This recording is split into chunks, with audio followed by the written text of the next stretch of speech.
इस वीडियो में हमें एक आइसोसेलेस ट्राइंगल दिया गया है और हमें साबित करना है कि एंगल ए बी सी यानी ये वाला एंगल ए सी बी यानी ए सी बी ये वाले एंगल के बराबर है। अब चूंकि ये एक आइसोसेलेस ट्राइंगल है तो हम ये जानते हैं कि दोनों एंगल्स के मुकाबिल वाली साइड, मुकाबिल वाले अजला एक दूसरे के बराबर होंगे और ये दोनों एंगल बराबर हैं। तो अब इस बात को साबित करने के लिए, चूंकि ये दोनों अजला बराबर हैं, तो अगर हम ए से एक खत लाइन BC पे गिराएं तो ये लाइन ऐसी होगी जो BC को बराबर के टुकड़ों में तकसीम कर देगी या बाइसेक्ट कर देगी। ऐसा करने से हुआ क्या, हमारी मालूमात में इजाफा हुआ है। देखें भाई, ये तो हमें पता था AB यानी ये साइड AC के बराबर है, ये सवाल में ही दिया हुआ है। फिर हमने जब ये खत यहां पे गिराया, इस पॉइंट को अगर मैं नाम दूं D, तो इससे ये हुआ कि भाई BD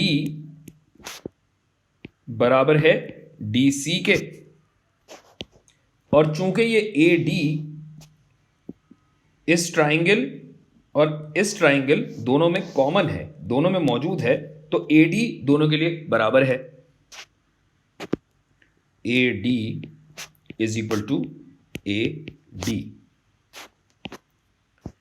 तो ये वाली साइड्स और ये वाली साइड्स आपस में बराबर हैं। तो अब आप चूंकि देख सकते हैं कि तीनों अजला बराबर हैं, लिहाजा SSS प्रॉपर्टी या क्राइटेरिया के तहत, लिहाजा ये दोनों एंगल एक दूसरे के बराबर होंगे। अच्छा, हम इसी चीज का उलट भी कर सकते हैं, यानी अगर हमें साबित करना हो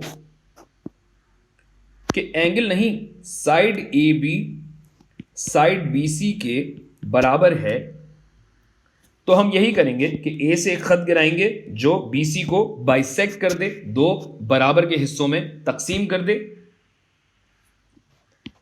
और ये वाली साइड BC के परपेंडिकुलर होगी, यहां भी और यहां भी। ऐसा करने से हमारे पास दो क़ाइमुज़्ज़ाविया मुसल्लस यानी राइट एंगल ट्राइंगल्स बन जाते हैं।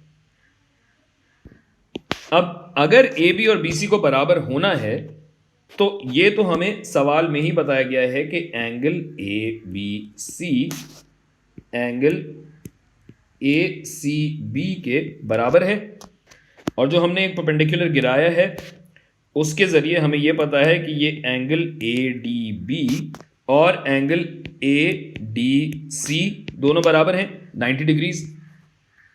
और फिर ये भी आपने देखा कि AD और AD चूंकि दोनों ट्राइंगल्स में, दोनों मुसल्लसों में बराबर हैं, लिहाजा ये भी है। तो ये क्या हुआ भाई, एंगल साइड, ये वाली खुसूसियत के तहत जिसको AAS क्राइटेरिया भी कहा जाता है, इसको ASA भी कहा जा सकता है। इस क्राइटेरिया के तहत